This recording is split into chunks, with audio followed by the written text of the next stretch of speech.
Very good evening, my students. How are you all? I think आप सभी बहुत अच्छे होंगे बहुत so let us try to start our today's topic. uh, तो आज हम बात करने वाले हैं कोल एंड पेट्रोलियम के बारे में। तो मुझे लगता है कि एक बहुत बेहतरीन सेशन भी होने वाला है। और यदि चीज़ें अच्छी लगे तो चैनल को सब्सक्राइब भी करें और चैनल को और वीडियो को अपने दोस्तों में शेयर भी करें। जो और भी अदर स्कूल्स में पढ़ रहे हैं आप उनको भी शेयर करें, कोई बड़ी बात नहीं, नॉलेज हर जगह जानी चाहिए, राइट। चलिए, so today's topic is coal and petroleum my kids. और आज हम इस चैप्टर में क्या क्या जानने वाले हैं, what are the main objective of this chapter is to develop awareness about the use of natural resources by man, है ना। At the end of the chapter हम लोग ये सब चीज सीख पाएंगे कि नेचुरल रिसोर्सेज के बारे में, differentiate between exhaustible and inexhaustible natural resources, explain formation of coal and petroleum in nature। इस धरातल पर, पृथ्वी पर कोल पेट्रोलियम का निर्माण कैसे हुआ है। Able to know and understand the term like carbonization, fraction, destructive distillation and all. We will understand the importance of conservation of fossil fuels. Then we will be discussing about the refining of petroleum। Petroleum से refine करके क्या क्या products हम develop करते हैं, क्या क्या मिलता है हमें। And to develop the responsibilities toward the conservation of fossil fuels, develop awareness about the judicious use of limited resource of energy। तो eight the end of this chapter हम इन सब चीज़ों को समझ पाएंगे, इन सब चीज़ों के बारे में जान पाएंगे और कोशिश करूंगा कि ये सारी चीज़ें आपको बहुत बेहतर तरीके से समझ में आए। कहीं पर भी कोई डाउट है, अगर आपको पूरे इंटायर सेशन में डाउट लगता है, कहीं कोई समस्या आती है, तो प्लीज़ कमेंट सेक्शन में कमेंट डालने से ना भूलें। कमेंट ज़रूर करें, आपकी क्वेरी रिजॉल्व की जाएगी। बाकी हम ऑफलाइन क्लासेस में कंटिन्यू तो करेंगे ही। चलिए शुरू करते हैं ना। What is the coal and petroleum.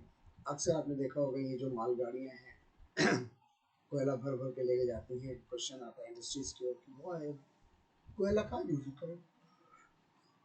एक कॉमन सी चीज़ है कि हमारे दिमाग में आता है कि where the coal is being used, तो बड़ी बड़ी थर्मल इंडस्ट्रीज हैं, बड़े बड़े न्यूक्लियर पावर प्लांट्स हैं, थर्मो पावर प्लांट्स हैं, लाइक VHL है ना, NTPC है, पावर ग्रिड है। They use this coal as a fuel, right. तो है क्या कोल। So let us try to define the first thing, that what are the natural resources and what are their type. So the resources of energy that we get from our nature, that is not created by the man, right? It is the natural resource that we get from our surrounding, okay. Or any kind of energy resource, like it is the sun energy, solar energy, wind energy, hydraulic energy, coal, petroleum, geothermal energy, right, tidal energy. All these type of sources of energies, what we are getting is basically our natural resource that we obtain from our nature, okay.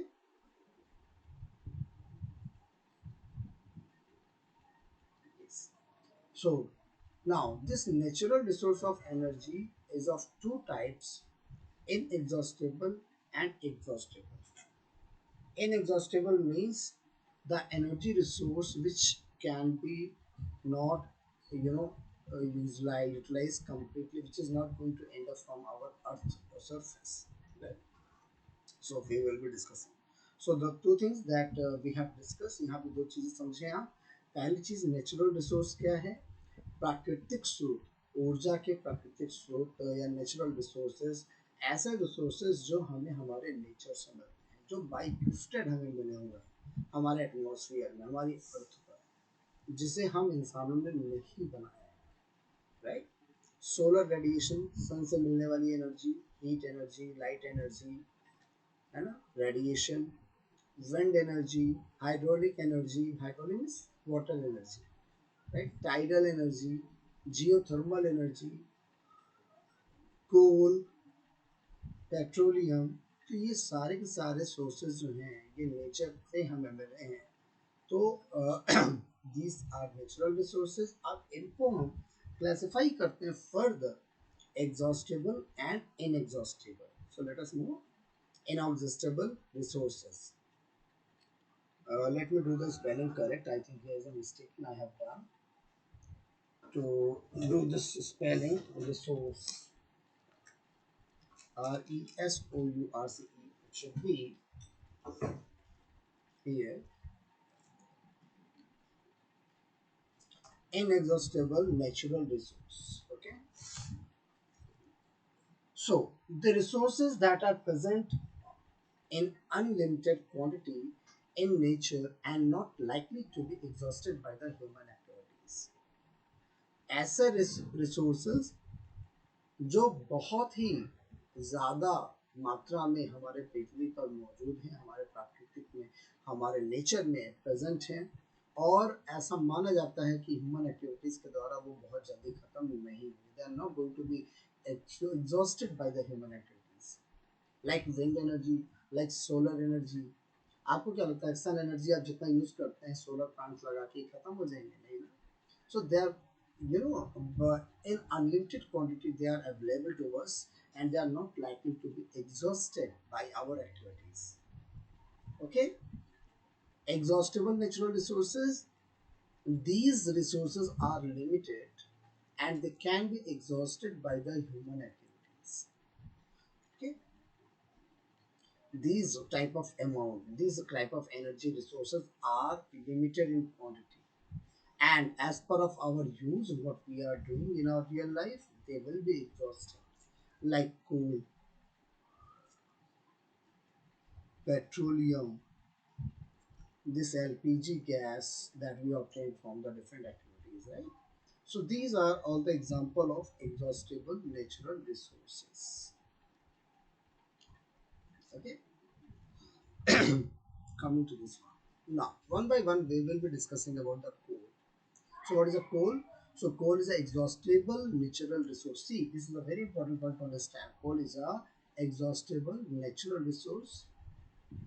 How it is formed? It is formed from the dead remains of the plants. So it is called as a fossil fuel. Always remember this fossil fuel is basically of two types, coal and petroleum.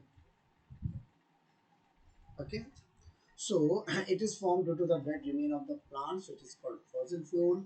Fossil in Hindi is called as जीवाश्म, जीव का अश्म, right. तो हिंदी से ही आप समझ सकते हैं जीव का अश्म. प्लांट एक प्रकार का लिविंग बॉडी रहा है. तो जब प्लांट्स डेड हो गए, तो जब वो जमीन में दबते गए लगातार मिलियन ऑफ ईयर्स एगो, तो ये दबकर धीमे धीमे प्रोसेस होता गया हाई प्रेशर में, हाई टेम्परेचर में, तो ये कन्वर्जन हो गया इनका coal. It is as hard as stone and black in colour. ये नॉर्मली ब्लैक इन कलर होता है और ये स्टोन कितना मजबूत होता है ना. स्टोरी समझते हैं कैसे बना कोल. So about 300 million years ago, the earth had dense forests and low-lying wetland areas due to the natural process like flooding. These forests get buried under the soil. Under high pressure and temperature in the soil, these dead plants slowly converted into the coal. What I have told you, बात बहुत पुरानी है, 300 million साल पहले की बात है. पृथ्वी पर बहुत सारे घने जंगल हुआ करते थे, बहुत सारी कीली मिट्टियाँ हुआ करती थी. बाढ़ आना, तूफान आना, इस तरह के जो नेचुरल प्रोसेस थे, इसमें बहुत सारे पेड़ दब गए, और धीमे धीमे प्रेशर के कारण, हाई प्रेशर के कारण, हाई टेम्परेचर के कारण ये डेड प्लांट्स कन्वर्ट हो गए किसमें? कोल में. ठीक है.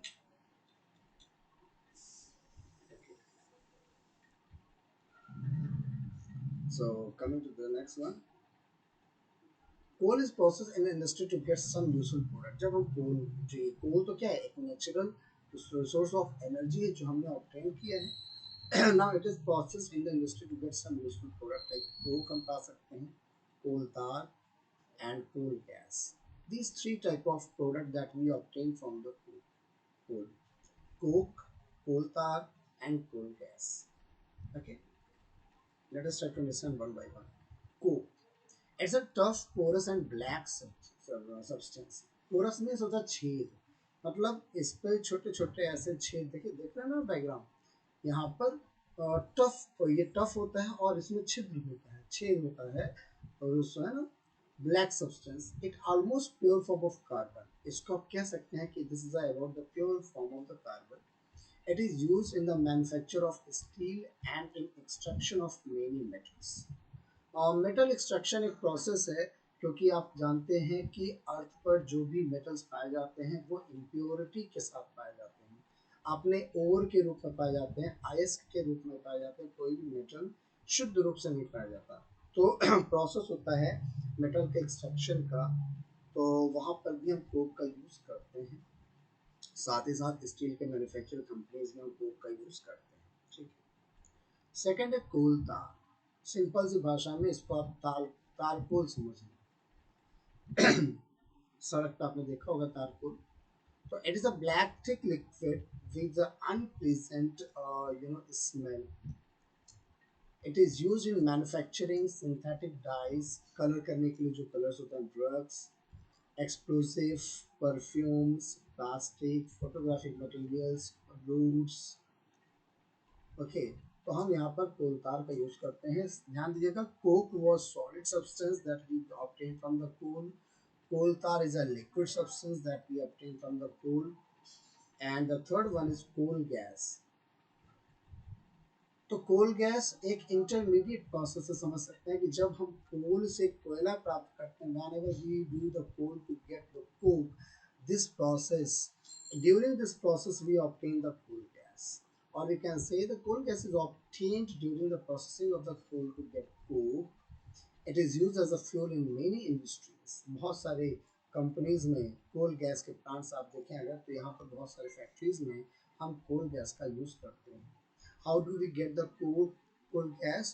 So when the coal is being converted into the coke, so the gas that is emerged, that is coal gas.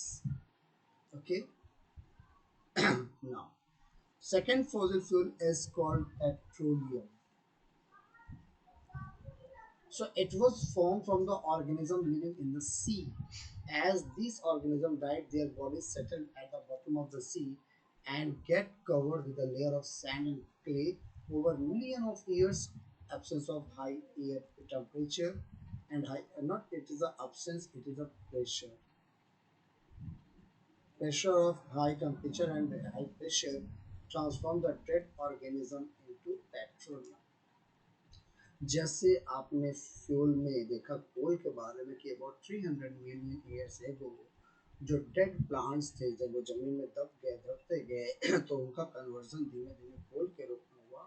In the same manner जो पेट्रोलियम है हमारा, जो लिविंग बींग्स हमारे समुद्रों में, नदियों में दब गए, सीज में बेसिकली, और समय के साथ मिलियन ऑफ ईयर्स एगो वो नीचे दबते गए, तो हाई प्रेशर हाई टेम्परेचर में धीमे धीमे धीमे धीमे धीमे धीमे ये डेड ऑर्गेनिज्म कन्वर्ट हो गए किसमें, पेट्रोलियम में.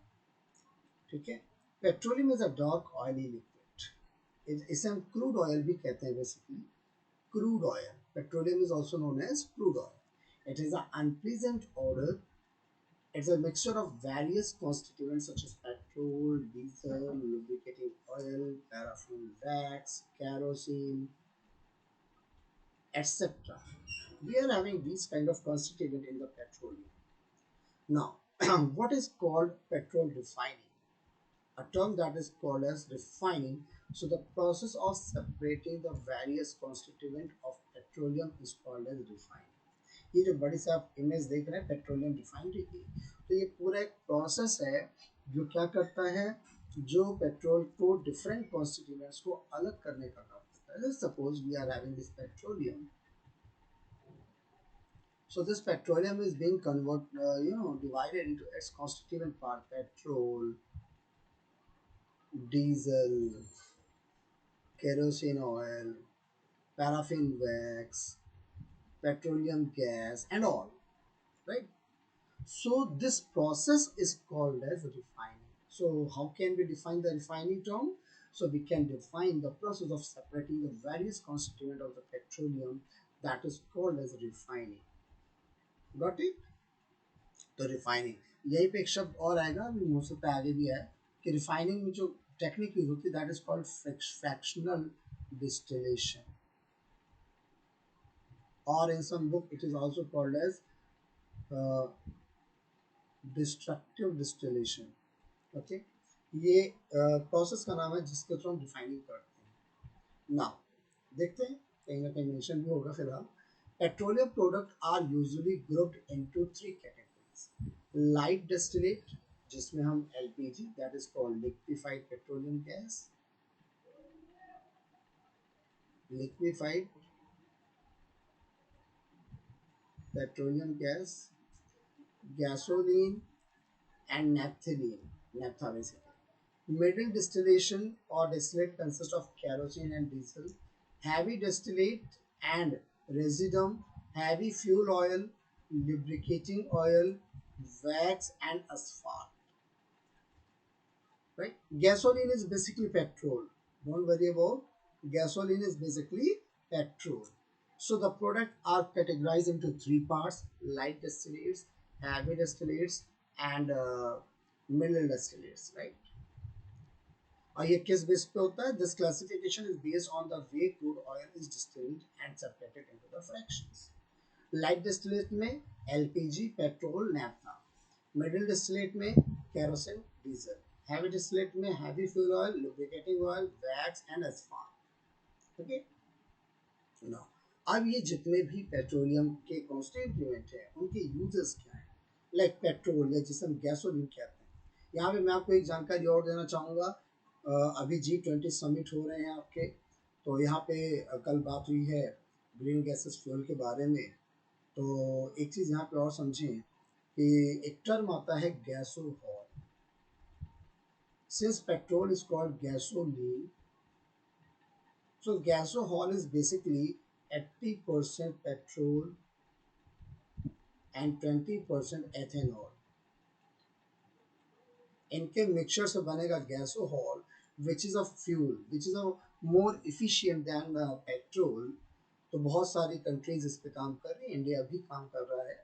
आने वाले समय में आपको जल्दी ही दिखेगा। ठीक है, इनकी यूज़ का है मोटर फ्यूल में, एविएशन इंडस्ट्री में, सॉल्वेंट फॉर ड्राई क्लीनिंग के लिए, तो जो कपड़े आप ड्राई क्लीनिंग कराते हैं ना, तो वहाँ पे आप पेट्रोल का यूज़ करते हैं। डीजल मोटर फ्यूल में यूज़ होता है। Kerosene fuel for the stoves, lamp and jet Airways. जो हवाई जहाज होते हैं उनमें एक अलग किस्म का केरोसिन ऑयल पेट्रोल यूज़ किया जाता है, केरोसिन ऑयल यूज़ कर दिया जाता है एज अ फ्यूल। ठीक है, lubricating oil that is called the lubrication. Lubricating का मतलब होता है, आपके सिंपल भाषा में बताता हूँ, गाड़ी में आपने सुना होगा मोबिल ऑयल जो इंजन में डाला जाता है ना, तो ये चिकनापन होने के कारण फ्रिक्शन रिड्यूस करने का काम करता है। कभी गेट में अगर आप ग्रीस ऑयल ना लगाएं तो गेट चरचर आवाज करने लगता है, तो आप इसमें लुब्रिकेटिंग ऑयल डालते हैं। बाइक साइकिल की चैन में आप ग्रीस लगाते हैं, तो ये grease basically paraffin wax category से आता है आपको। बिटुमेन जो पेंट्स एंड रोड सरफेसिंग के लिए यूज होता है, पैराफिन वैक्स, ऑइंटमेंट, कैंडल और वैसलिन जो आप बनाते हैं ना, कैंडल्स का नाम वैसलिन, उन सब में आप पैराफिन वैक्स का यूज करते हैं। So these are the major uses what we have seen: petrol, diesel, kerosene, lubricating oil, paraffin wax and bitumen. तो आई होप यहाँ तक की चीज़ें आपको समझ में आई होंगी, और यदि आपको ये चीज़ें अच्छी लगी तो प्लीज़ प्लीज़ प्लीज़ अपने दोस्तों में ज़्यादा से ज़्यादा लोगों में शेयर। तो जुड़ने के लिए धन्यवाद, लास्ट तक आने के लिए धन्यवाद। Thank you very much, have a great day.